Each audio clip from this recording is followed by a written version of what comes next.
Hi guys, it's Lilac and I'm finally here to paint! Hey!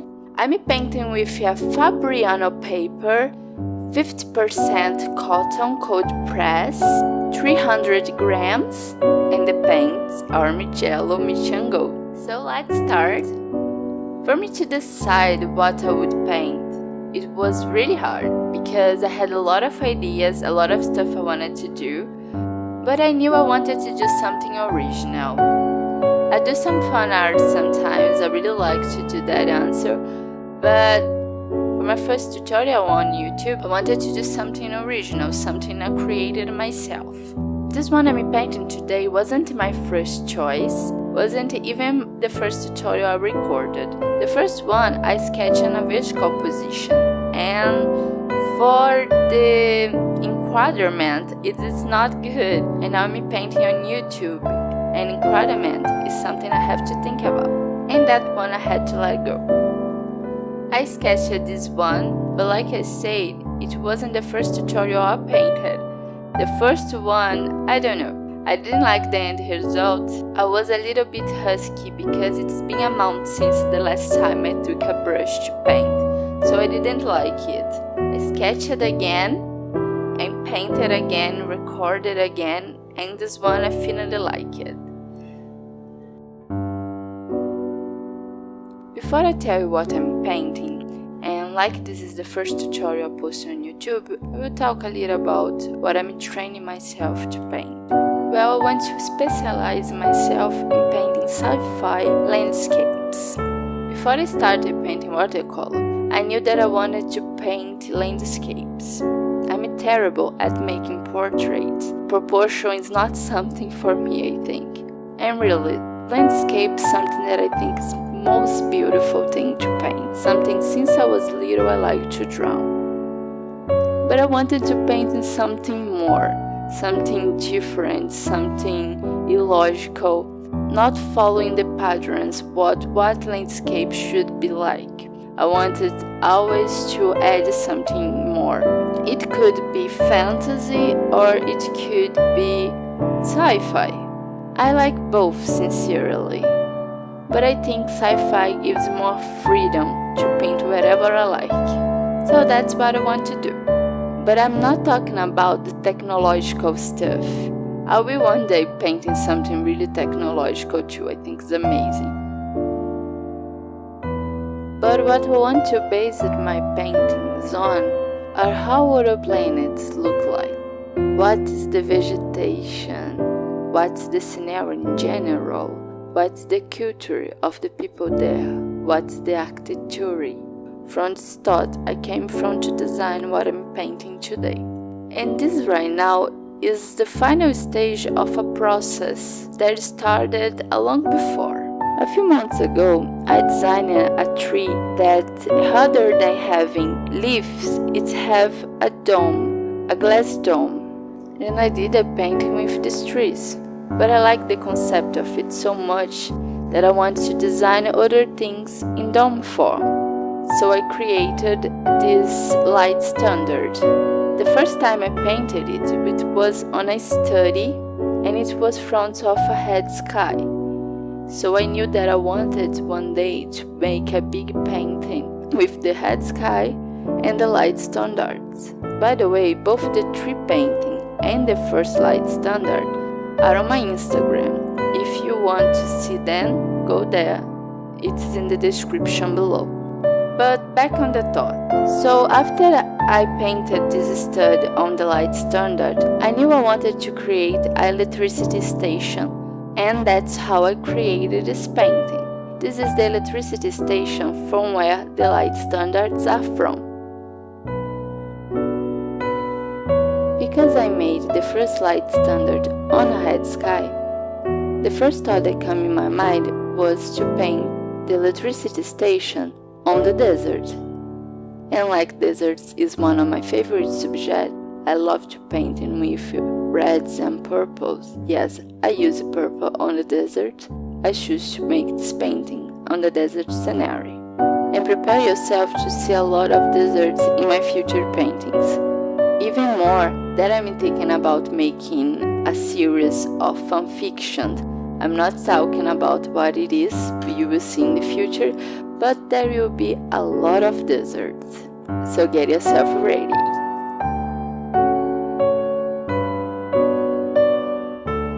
The desert I choose to do here is a very simple one. It is just to have a background to the station to be on.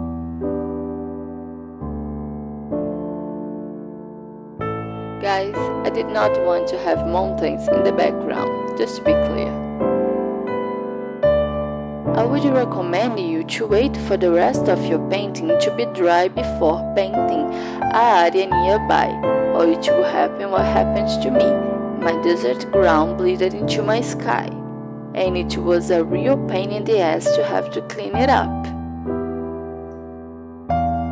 Please don't mind the cat coming to frame, she wanted to play, and my mirror trying something else. At this stage of the painting, I was missing a little bit of orange, and I wanted to warm up a little bit of the clouds.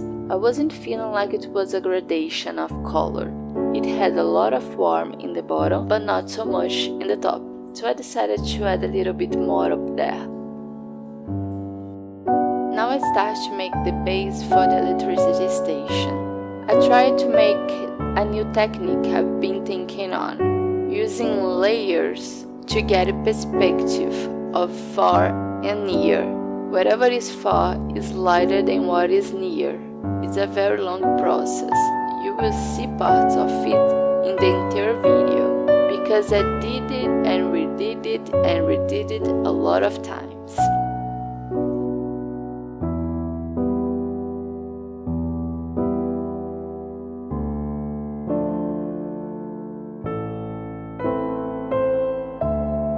I've been getting lately that it's a lot more easier to work with lighter mix with more water than to make a thicker paint and try to lighten it on the page.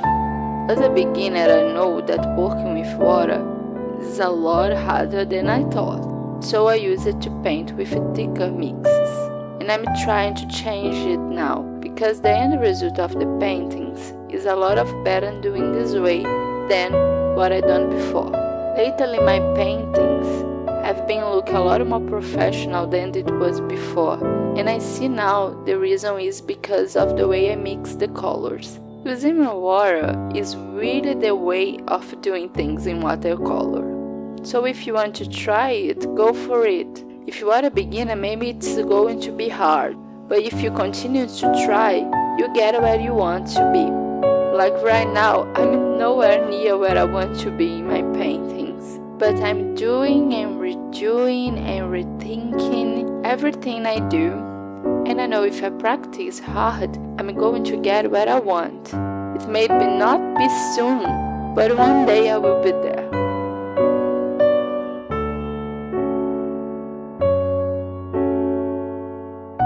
It may look in the video like I'm putting a very dark mix of colors in the paper, but it's not like that. Actually, I'm putting a drop of water in the paper, and I go and dry my brush on the towel and go back to the painting and blend it out. That's actually what I'm doing. It is easier than my previous technique because, how is it water? It don't dry fast. And here in my country I have a real problem with painting drying too fast. So I can do a lot of things more calmly, and by that getting a better result.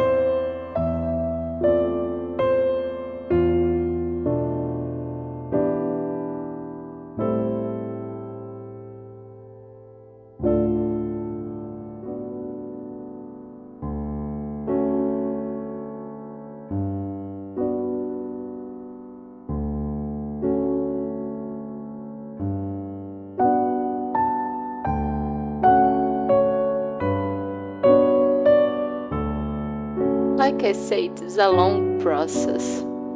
You can see that I redo and redo layers and layers and layers to create perspective.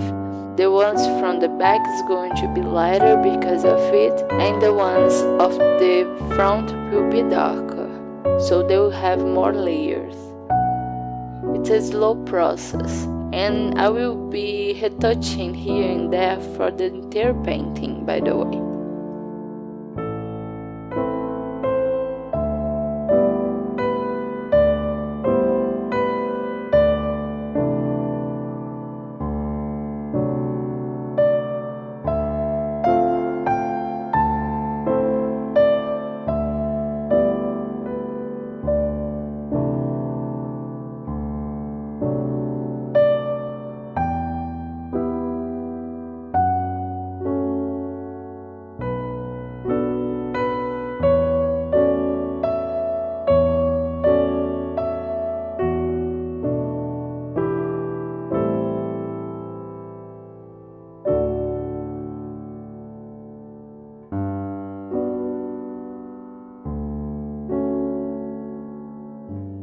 If you are wondering if I used any reference photos, yes, I did, at least for the rock I'm painting right now. It helped me to build an angle of what I wanted to draw. Most of the times I use reference photos just part of it for a specific reason. First I imagine something that I want to paint, and after I look for reference photos that would help me to get the angle I want the things, or have a shape and a form that look like a little bit what I wanted to paint. And I use the reference photo like that. I try not to copy it. I try just to use it to get certain aspects of the painting that I can't get from my head.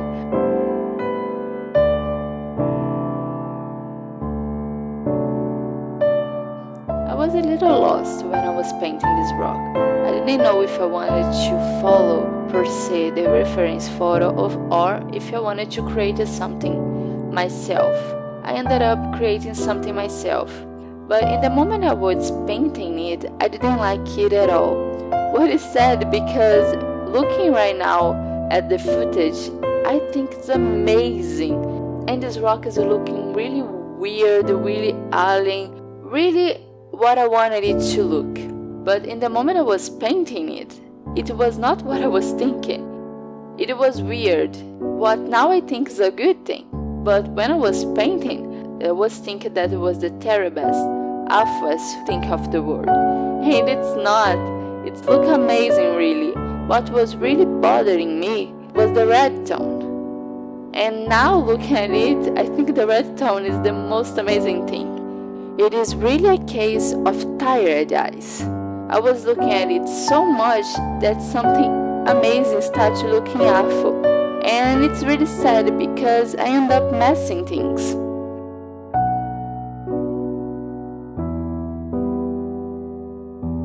And now we start to draw our station.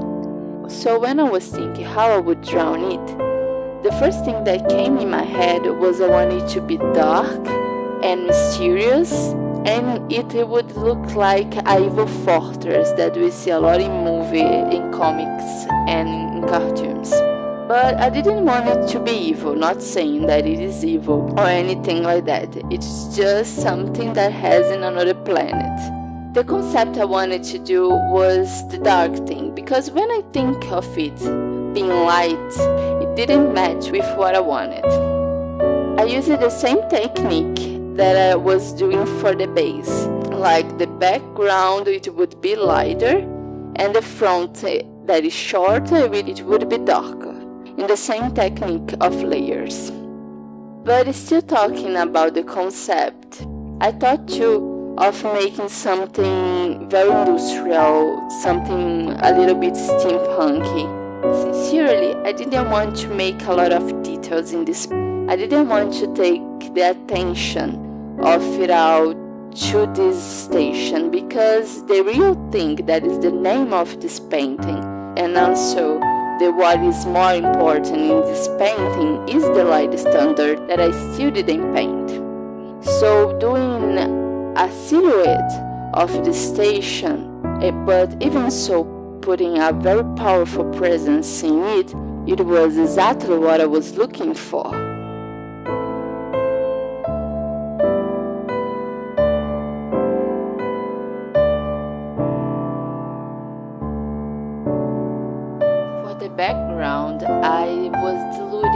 paint, I would put some drops of water and would add more water to dilute the mix I was using. So when I started to make the foreground of the station, I stopped diluting and using just the mix I was making.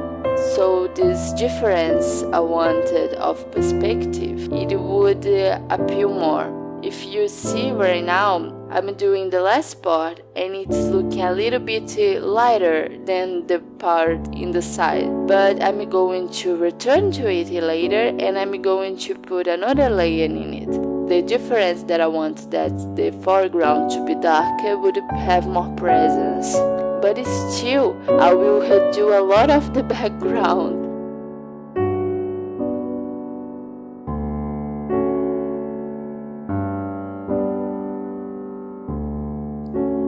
So I'm back at doing the rock, still very confused about it, not liking it at all, I don't know why. And just to make it clear, I'm going to mess it up. I'm not going to stop until I mess it up. And right now, even right now, I think that's amazing. If I would have stopped it there, it would look fantastic. But, well, I mess it up. I am mess it up too. Because how could I not see it? Right now, really, it's the best thing in this painting. And I'm going to do some shit, man. It makes me really angry looking at it right now. Just appreciate how good it is looking. Well, some of you may think like my other self, the one that was painting, and think that it does not look good, but if you think that, you are as wrong as I was. It's not like I didn't like what I was painting. I liked the end result. It looked great. I'm on that stage when you are learning how to do things, and no matter how good you are painting, one thing you always mess it up. You look at all your paintings and you can see the detail that one thing you didn't like how it looked like. And for me in this painting is this rock. So let's appreciate the fortress. I'm redoing the layers like I told you I would do, and it starts to look in the way I want it, and it ends up looking the way I want it, so I'm happy with it.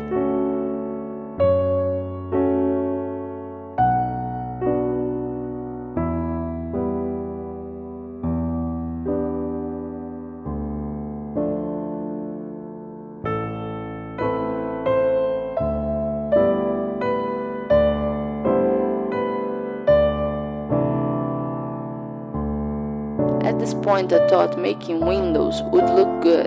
It didn't. How it was still wet, I took it off.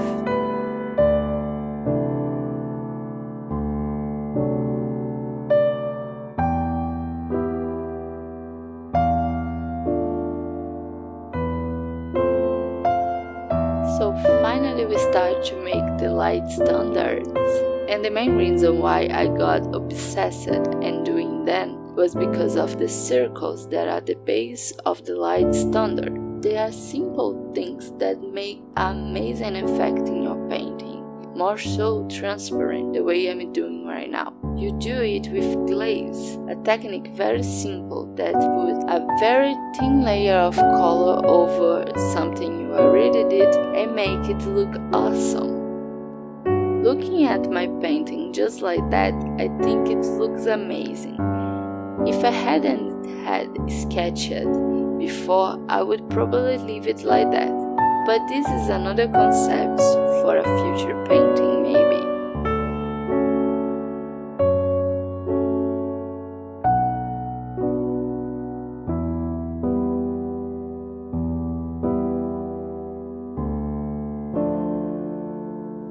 The main function of the light standards is to produce light. So I did a little representation of it, adding the lemon yellow as a point of light in each of the circles to make the meaning of the light standard more apparent.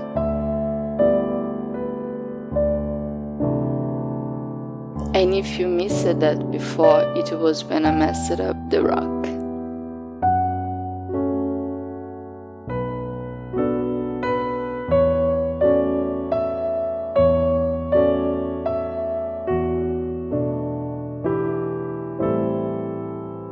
think this time around I didn't forget to put on shadow.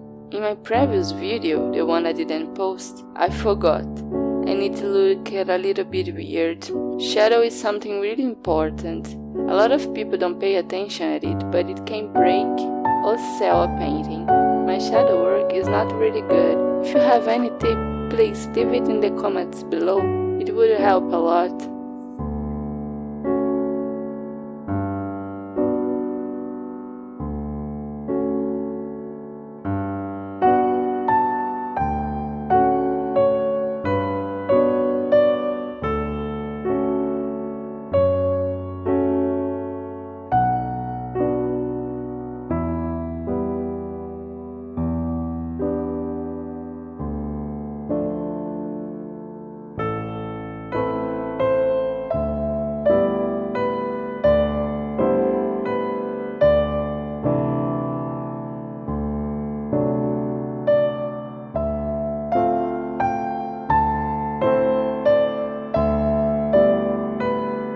In the first standard post, I tried to do as much as detail as I could, trying to give it a little bit of dimension.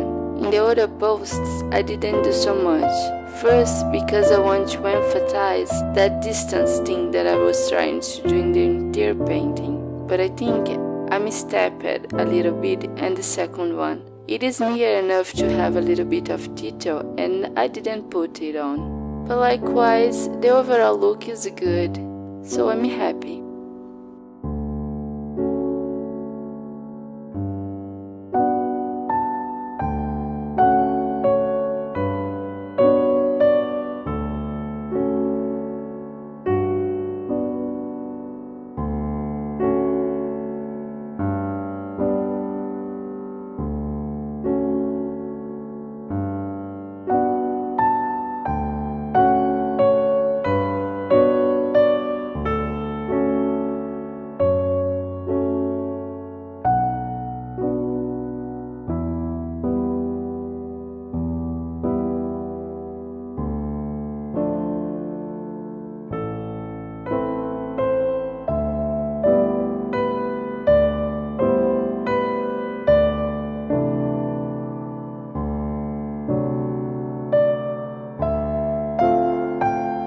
Now I'm finishing the last bits of details in the painting and I'm going to be done. What do you think about the end result?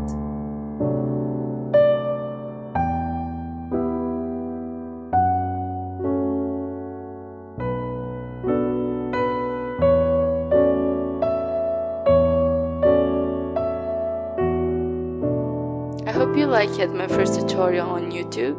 I'll be posting a lot more. So like it and subscribe. And thank you for watching. Bye bye!